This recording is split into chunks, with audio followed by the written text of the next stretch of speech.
ondata di maltempo sul Veneto, a Genson di Piave stamane una tromba d'aria, di vento decine di alberi e scoperchiato case, vento forte e grandinate hanno spazzato la Marca trevigiana. Non è finita, la protezione civile del Veneto ha prolungato l'allerta gialla fino a stasera, previsti ancora temporali che potrebbero essere di forte intensità con grandine. Tragedia in Val Resia, è scivolato nelle Alpi del Friuli su un sentiero davanti agli occhi della moglie, è morto ieri un noto medico padovano. Tentò di uccidere la moglie, a 6 anni di distanza usufruirà della semilibertà. Per il tribunale all'origine del gesto del trevigiano Andrea Loro, la scarsa dedizione della donna a casa e famiglia. Via le grandi navi dal canale della Giudecca, il 6 agosto vertice a Venezia per individuare le soluzioni tecniche per l'utilizzo degli attratti diffusi. Prima tappa a Venezia del motoraduno nazionale della Polizia di Stato, gli agenti partiti da Marostica in moto per raccogliere fondi ai figli dei colleghi afflitti di gravi malattie. Il cinema nei quartieri a Treviso, il film Signore e signori di Germi proiettato con una delle ultime macchine a carbone e i trevigiani si rivedono in vizi e virtù dei protagonisti. Buongiorno e ben ritrovati con la prima edizione dei nostri telegiornali. In primo piano l'ondata di maltempo che questa mattina si è abbattuta sul Veneto, violenti temporali, grandinate e soprattutto una tromba d'aria che ha spazzato la Marca trevigiana, il comune più colpito, quello di Genson di Piave, con decine di alberi caduti e case scoperchiate. Colleghiamoci quindi subito in diretta con Genson di Piave, dove ci sono i nostri due inviati Giampiero De Luca e Francesco Cerron. Buongiorno. Buongiorno da Genson di Piave, siamo in una delle aree più colpite dalla bufera che stanotte all'alba ha colpito il comune trevigiano. Come dicevo prima, siamo in casa del signor Ubaldo, dove praticamente il tornado, la bufera ha scoperchiato il tetto della sua abitazione, alberi secolari che sono caduti, e adesso siamo qui con lui. Signor Ubaldo, cosa è successo? È successo il disastro, come potete vedere, qui non c'è più niente, si è distrutto tutto in pochissimo tempo. Come vede, gli alberi per fortuna ci sono i pompieri adesso che ci danno una mano per ripristinare quello che si può ripristinare. Ogni modo queste cose qui ormai sono finite, nessuno potrà più reinventarle. Ha avuto paura stamattina? Ma paura non più di tanto, il disastro che è successo, non più di tanto, la paura no, però diciamo i danni, quello che è successo. Casa di campagna, ciao, ormai se n'è andata. Sì. Lasciamo, come tutti i ricordi, alberi impiantati dal papà, dal nonno, che se ne sono andati. Lasciamo il signor Ubaldo con i vigili del fuoco che sono arrivati da pochi minuti nella sua abitazione, e come potete vedere dalle immagini, alberi secolari che sono caduti. Adesso i vigili del fuoco saliranno sul tetto per controllare la situazione, che sembra non essere quella delle migliori. Assieme al collega Francesco continuiamo il nostro giro, vediamo l'albero che è caduto su questa casetta. Purtroppo non è visibile dal basso il tetto, ma ci assicurano che la situazione è molto grave. Tra l'altro ci piove in casa. Continuiamo a camminiamo, qui c'è un altro albero caduto. Gli amici di Ubaldo stanno tagliando quello che resta dei rami. Ripetiamo, stamattina una forte tromba d'aria ha colpito il piccolo comune trevigiano. Il sindaco ha chiesto ovviamente l'aiuto alla Regione Veneto per i numerosi danni che ci sono stati. Qui c'è una tettoia che sarà volata da qualche casa vicina, e quindi la situazione resta abbastanza drammatica. Arrivando qui in paese abbiamo notato quasi tutte le strade del comune chiuse, interrotte dal crollo degli alberi, molti vitigni sono andati giù, quindi raccolti persi. La situazione, come dicevo, è quella che vedete alle mie spalle. io restituisco la linea a voi studio da Giampiero De Luca. Ecco Giampiero, volevo chiederti una cosa prima di chiudere questo collegamento, perché ci dicono anche che ci siano parecchi disagi alla viabilità nella zona proprio per le decine di alberi che sono caduti sulla provinciale. Vi risulta quindi una difficoltà anche nei collegamenti viari? Sì, ci risulta, anche perché per arrivare in comune abbiamo impiegato parecchio tempo, in quanto le strade erano tutte transennate. Da pochi minuti qualche via è stata liberata dai tronchi che si sono abbattuti sulle vie per entrare in paese. Il tempo non promette nulla di buono, dovrebbe riprendere a piovere, quindi si lavora in maniera molto veloce per evitare che ci possano essere altri problemi. Ecco, grazie, allora buon lavoro ai nostri inviati Giampiero De Luca e Francesco Ceron per documentare questa nuova ondata di maltempo che ha interessato la nostra regione. Purtroppo non è finita, la Protezione Civile del Veneto ha infatti prolungato fino alla serata di oggi, venerdì 2 agosto, lo stato di attenzione, allerta gialla, proprio per la possibilità di temporali anche di forte intensità pressoché su tutto il Veneto. Il centro di funzione decentrato della regione ha appunto emesso il bollettino, quindi si prevede un tempo instabile con spazi iniziali di sereno in pianura, con nubi più frequenti soprattutto in montagna e sulla fascia pedemontana, con rovesci e temporali, con fenomeni che diventeranno diffusi,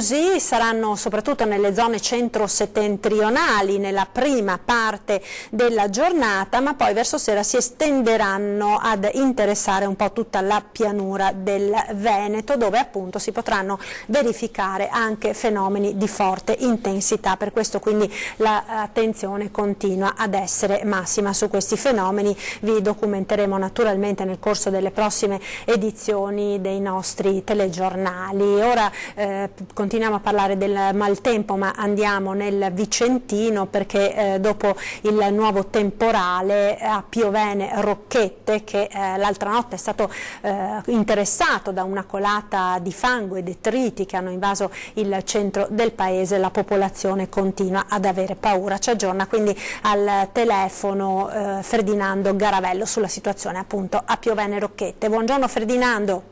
Buongiorno anche a voi. Oggi siamo tornati a Piovene Rocchette perché c'è stato un altro fortunale, un'altra bomba d'acqua fra la notte e il mattino, e è tornata la colata di fango e detriti, molto più piccola rispetto all'episodio di cui abbiamo parlato ieri, però è tornato il fiume di detriti, di sassi e di rocce a invadere la contrada già colpita. È stato tutto ormai tolto dalla strada, la strada è stata quasi ripulita grazie al lavoro incredibile che hanno fatto i volontari, la Protezione Civile, il Comune, e si è appena conclusa in municipio una riunione operativa condotta dal sindaco Erminio Masero per fare il punto sulla situazione. Allora emerge che non c'è una vera frana sul Monte Summano che abbia provocato quanto è successo in questi giorni, semplicemente la quantità incredibile di acqua che è scesa nelle ore precedenti ha causato un movimento molto forte all'interno delle vasche di decantazione che sono presenti proprio sul Monte Summano, nella zona detta del Torontonton, che già dal nome determina un'area in cui scendono sassi, il rumore del Torontonton onomatopeico, quindi c'è qualcosa che viene a valle. E quest'acqua ha mosso una quantità incredibile di sassi, pietre e detriti ed è sceso tutto nella valle sottostante. Partirà un progetto per la messa in sicurezza di tutta la zona, ma di questo sapremo qualcosa di più nel primo pomeriggio. Per il momento è tutto, vi restituisco la linea.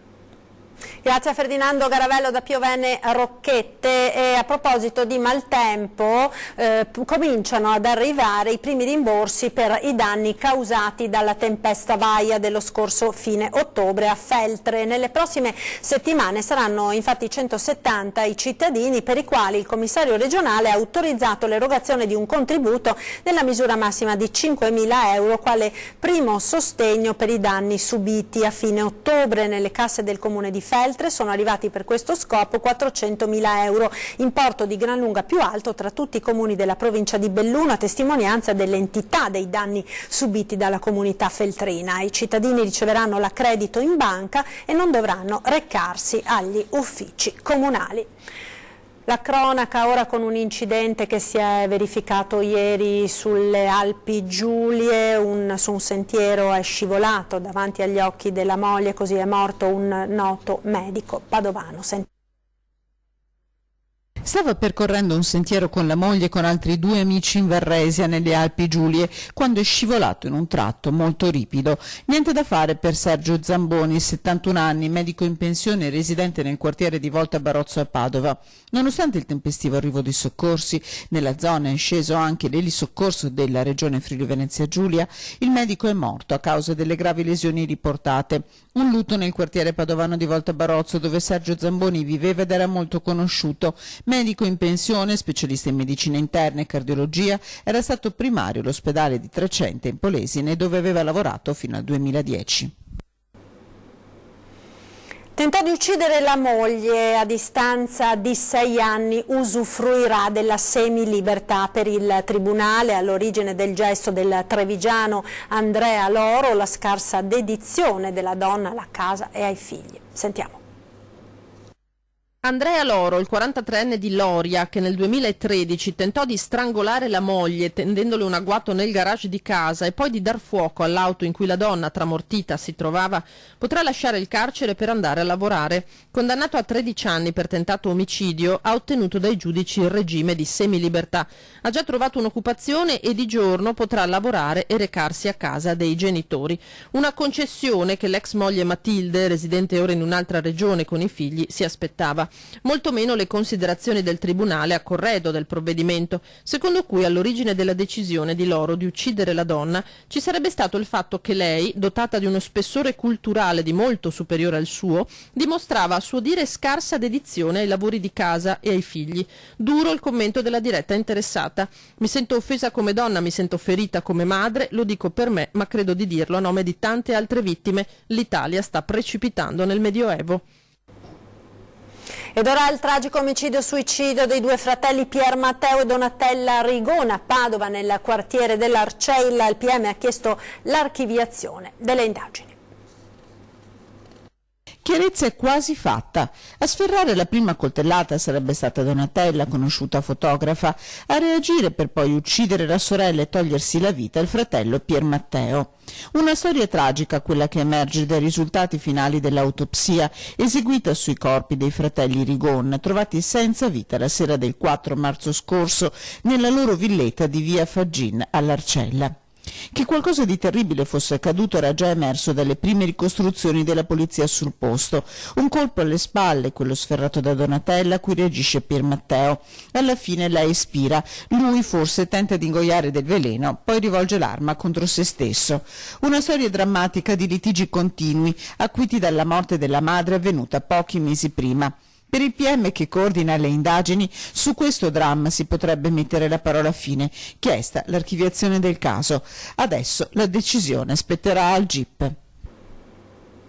I carabinieri di Longare, in provincia di Vicenza, hanno denunciato per il reato di truffa in concorso un 31enne residente a Massa di Somma, in provincia di Napoli, ed un 27enne originario del Bangladesh, residente a Padova. Gli indagati nelle scorse settimane avevano contattato un 55enne residente a Nanto, nel Vicentino, che aveva pubblicato in un sito di compravendite l'annuncio di vendita di una pigiatrice per l'uva del valore di 200 euro. Il venditore, definita la trattativa, è stato indotto ad uno sportello postamat, convinto di vedersi accreditato l'importo stabilito, ma di fatto effettuava una ricarica di 1.000 euro a favore di una carta PostePay risultata intestata ad uno dei 2 indagati. Entrambi i responsabili nei giorni successivi si sono resi irreperibili a qualsiasi chiarimento.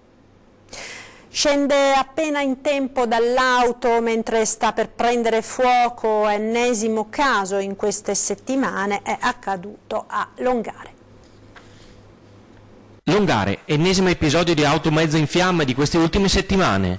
Intorno alle 8:15 i vigili del fuoco sono intervenuti lungo l'autostrada A31, nei pressi dello svincolo dell'uscita di Longare, in direzione nord, per l'incendio di un'auto. L'autista si è accorto che qualcosa non andava, ha accostato in corsia d'emergenza ed è sceso, mentre l'auto si incendiava. I vigili del fuoco arrivati da Vicenza hanno spento le fiamme della vettura andata completamente distrutta. Sul posto il personale ausiliario dell'autostrada. Le operazioni di soccorso sono terminate dopo circa un'ora. E parliamo ora delle grandi navi. È stata convocata per martedì 6 agosto presso la sede dell'autorità portuale di Venezia la prima riunione del gruppo di lavoro che, su indicazione del Ministero delle Infrastrutture e dei Trasporti, Danilo Toninelli, dovrà individuare le soluzioni tecniche per l'utilizzo nel 2019 degli attracchi diffusi per spostare le grandi navi fuori dal canale della Giudecca. Ed intanto in città è ancora polemica dopo l'ultima audizione della Commissione Trasporti della Camera sulle grandi navi. Critico verso lo sfogo del sindaco Brugnaro il presidente della Municipalità di Venezia, Giovanni Andrea Martini. Sentiamo. Dopo l'audizione che c'è stata ieri in Commissione Trasporti alla Camera, secondo lei la soluzione è più vicina o più lontana delle grandi navi? La soluzione è sempre lontanissima ed è quello che vogliono, più si allontana, più si dice siamo arrivati alla soluzione e più la soluzione è lontana, in modo che le navi continuino a passare, in modo che comunque il nostro bacino salmanico sia solcato da queste grandi navi. Non è ottimista il presidente di Municipalità Giovanni Andrea Martini. Vista da Venezia la movimentata audizione di fronte alla Commissione Trasporti della Camera dei Deputati sul futuro della crocieristica in laguna è lo specchio di uno stallo concitato, per usare un ossimoro, che non presuppone ad una soluzione a breve termine. Gentilmente, rimaniamo alla risposta. Senta, rispondo a questa cosa. Lei dice, ma mi deve interrompere per forza lei? Lei è una 5 Stelle che interrompe, giusto? Faccia la domanda a lei, si esponga lei dopo. Posso rispondere alla signora? Posso rispondere alla signora? O neanche quando vengo qua posso rispondere? Calma. In particolare l'oramai scontro aperto nei toni e nei progetti tra il sindaco Luigi Brugnaro e il ministro Danilo Toninelli e più in generale il Movimento 5 Stelle è osservato con disincanto. L'audizione di ieri è stata molto divertente, nel senso che il sindaco ha dato il massimo di se stesso e devo dire che, a parte l'incapacità evidentemente di gestirsi, è anche un modo per dar simpatia al proprio elettorato. È un modo per dire io sono andato a Roma, ho battuto i pugni sul tavolo e arrivo da vincitore e da guerriero. Su una cosa però Martini e Brugnaro concordano, nonostante gli annunci dalle parti del Ministero le idee non sono chiare. La nebbia è fitta e il Ministro credo che sia proprio immerso nella nebbia. Certo lui deve necessariamente dire che la soluzione è vicina, però che ce l'abbia dubito, nel senso che ci sono. La soluzione di Fusina è assolutamente impraticabile, la soluzione di Marghera è assolutamente pericolosissima e quindi rimane come sempre la soluzione che indichiamo, cioè quella di Venezia fuori le navi. Linea alla regia, ora per qualche istante di pubblicità. A tra poco.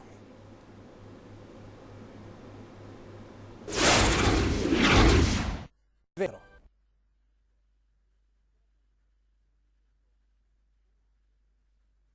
In diretta con la prima edizione dei nostri telegiornali torniamo a parlare dei danni del maltempo e degli effetti sul paesaggio. La fascia prealpina è da tempo riconosciuta come una concausa dei problemi idrogeologici del territorio. Le prealpi semiabbandonate infatti causano frane, mancata manutenzione dei corsi d'acqua e problemi che quando piove molto si ripercuotono fino in pianura. A Bassano c'è il caso del quartiere frazione di San Michele, vediamo. Ci sono alberi di ciliegio, ci sono squarci di paesaggio bellissimo e si stenta a credere che qui siamo nel comune di Bassano e San Michele, dove però la parola d'ordine sembra essere abbandono. San Michele è il paradigma di come le Prealpi subiscano gli effetti di un lungo abbandono delle culture agricole e boschive, di come la politica del territorio miope porti queste splendide risorse ad essere un rischio idrogeologico che prima o poi si scaricherà inevitabilmente sulla pianura sottostante. Il signor Orfeo Reginato, 84 anni, un tempo consigliere comunale, ci porta in giro per il suo amato paese e per il sentiero aperto dai nostri soldati nella Grande Guerra e trasformato in torrente quando piove più forte. E quando arrivava qua, che era una strettoia, si filava nel terreno, portando via le metalli del materiale e creando di tappi la parte bassa del torrente. Le frane si susseguono una dopo l'altra, nascoste dalla vegetazione. Diciamo che gli edifici non sono molto distanti da questa zona che frana. Sono 1-2 passi e qui c'è la frana. Che prima arrivava molto più avanti, che il terrapieno era molto più avanti. In realtà qualcuno che la zona è pericolosa lo sa, perché hanno proprio messo il nastro zona pericolosa. La causa di tutto? Il placido torrente Silanello, abbandonato al suo destino. Basto io per fare da ponte al Silanello, che sembra un ruscello insignificante poco prima di entrare a San Michele, ma appena 20 metri più a valle fa la curva e erode l'intero costone di roccia che c'è sopra.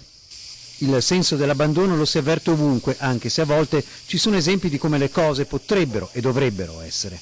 San Michele permette di vedere cosa vuol dire la differenza tra una montagna abbandonata, come in questo caso, e fare 2 passi più in là e vedere come una famiglia contadina riesce invece a tenere pulito e in efficienza il costone del colle. Con il signor Orfeo, che è nato a San Michele e morirà a San Michele, così ci dice, passiamo tra le case abbandonate, tetti sfondati, un senso infinito di archeologia del presente e segni sbiaditi dal tempo. Questa Madonnina sbiadita è un po' il simbolo di come viene lasciato San Michele, è meno simbolico, è molto più pratico invece la situazione del letto del torrente, vedete, completamente ostruito dalla vegetazione, e questo è il primo problema che incontriamo. Gran parte del paese sembra in abbandono. Non ha torto. Salutiamo Orfeo, tra gli ultimi guardiani delle Prealpi dimenticate, come i frutteti inglobati dal bosco. Aveva frequentato anche il collegio di Messe di Padova la studentessa universitaria straniera colpita da TBC. L'ULSS ha inviato lettere a famiglie, insegnanti e operatori. Per 2 mesi era stata a contatto con bambini, insegnanti, operatori della scuola dell'infanzia e della sezione primavera del collegio di Messe. La studentessa straniera per 3 mesi a Padova, colpita in patria da tubercolosi polmonare. 2 settimane fa, ricevuta comunicazione, l'ULSS Ogane aveva fatto scattare il piano di prevenzione per 1000 studenti dell'università. Un piano che è stato esteso in questi giorni a 76 bambini della sezione primavera e della scuola dell'infanzia, 7 docenti e 5 operatori del collegio, tutti invitati a eseguire il test Quantiferon, un prelievo di sangue entro il 31 agosto, prima quindi dell'inizio dell'anno scolastico.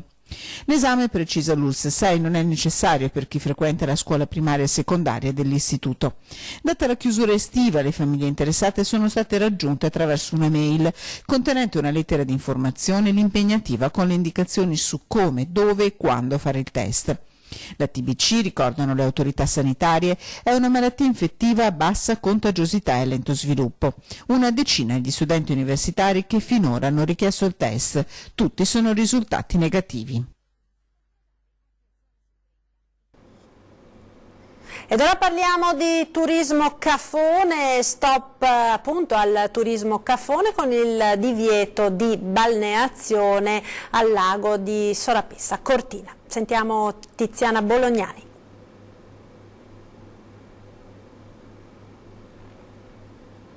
Stop al turismo cafone attorno e nel laghetto del Sorapisa a Cortina d'Ampezzo.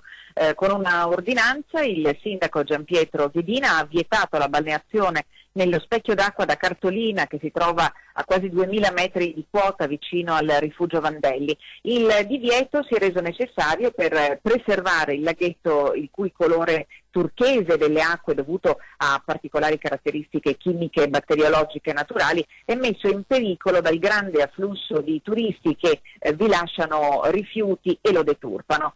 La balneazione potrebbe non soltanto compromettere il delicato ecosistema ambientale e naturale del lago, spiega il sindaco, ma potrebbe costituire un serio pericolo per la salute delle persone, giacché il fondale non è visibile. Multa salatissima per i trasgressori, aspiranti bagnanti e turisti incivili saranno puniti con una sanzione da 500 euro. È tutto, a voi. Prima tappa a Venezia del motoraduno nazionale della Polizia di Stato, giunto alla terza edizione. Sentiamo.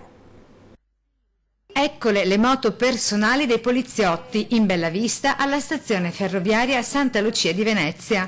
La Malostica Venezia perché Venezia è la città più importante, la più bella, la più caratteristica e quindi meritava lo scettro della visita da parte nostra come primo viaggio. Venezia è centro storico protagonista del raduno nazionale della Polizia di Stato, il motoraduno, come possiamo vedere dalle motociclette presenti, con naturalmente in primo piano le moto della stradale. Noi dobbiamo essere sempre grati alla stradale perché quando ci muoviamo e siamo in tanti, non avendo la possibilità di circolare in un territorio dove ci stanno poche macchine, solo l'aiuto della stradale ci permette di arrivare sani e salvi e tranquilli nei posti che decidiamo di raggiungere. Il tour per un doppio scopo: promuovere innanzitutto la sicurezza del territorio, a cominciare proprio dalla stazione ferroviaria. Noi siamo ospiti oggi della Polfer e ci custodiscono anche le moto, quindi un ringraziamento anche a loro, ma noi lo facciamo sempre a tutta la polizia. Noi siamo dalla polizia,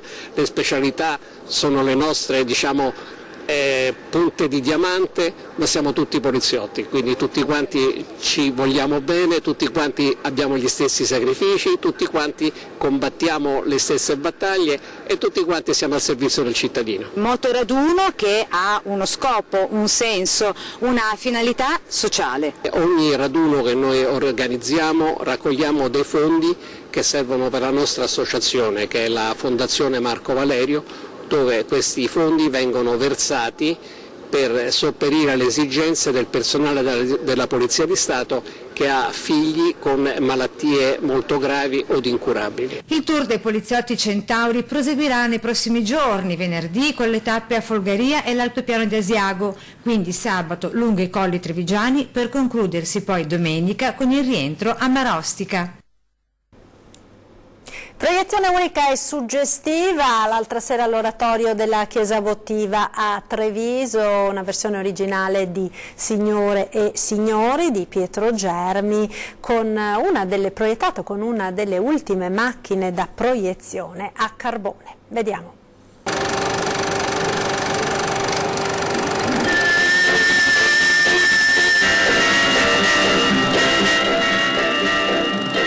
Note inconfondibili accompagnate da un altrettanto inconfondibile ticchettio. Signore e signori, in una delle 3 uniche copie senza tagli proiettata da una delle ultime macchine da proiezione a carboni. Un evento unico per complessità, sia per aver ottenuto le pizze, si chiamavano così le bobine dei film prima del digitale, dal Centro Sperimentale di Cinematografia di Roma, sia per aver riassemblato e fatto funzionare all'aperto la Victoria, macchina dello storico cinema parrocchiale dell'Aurora. E in tanti hanno voluto partecipare a questo che più che un evento è stato un rito collettivo.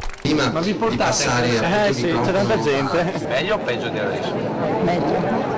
Meglio. Perché? Perché eravamo giovani e avevamo un altro spirito. Allora ci si parlava, ci si incontrava e ci si scontrava. Adesso invece ci si annulla e ci si nasconde. Quella a Treviso no, non l'abbiamo vista. Quindi siete venuti a vedervela? Infatti, a vedere com'è. Mi aspetto di vivere una serata con la gente che ha il piacere di stare assieme e mi aspetto che anche chi non l'ha visto possa fare una riflessione di vedere dove siamo partiti e dove Treviso è arrivato. Poi l'emozione di rivedere, e per qualcuno di vedere per la prima volta, luoghi di quella Treviso, e tra questi anche il sindaco. Nel 65 non c'ero quando è stato proiettato, però è stata un'emozione davvero forte, perché poi rivedere la città come era 50 anni fa è veramente incredibile. Meglio o peggio rispetto a quella di oggi? Ma credo che ci siano molte similitudini. Il know-how combatter è una caratteristica di molti, non mia francamente, però credo che ci siano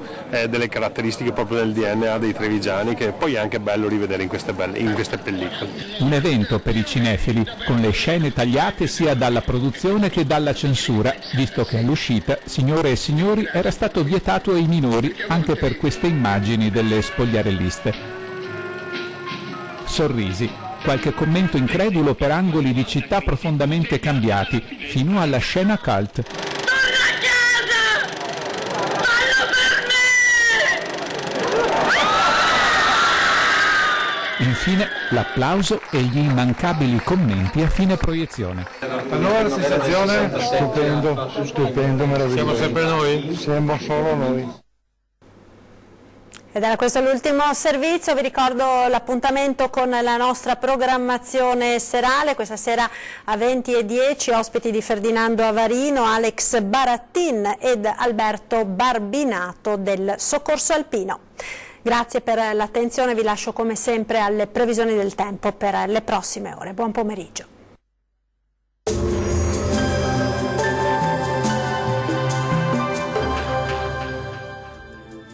Benvenuti al Meteo. Un impulso instabile mina l'anticiclone delle Azzorre e la giornata di venerdì 2 agosto vedrà infatti un tempo decisamente variabile. Nel dettaglio sul Veneto avremo condizioni di tempo spiccatamente instabile, con acquazzoni sparsi, possibili un po' su tutte le province, alternati tuttavia a pause anche asciutte e localmente più soleggiate. Migliorerà ovunque entro la nottata.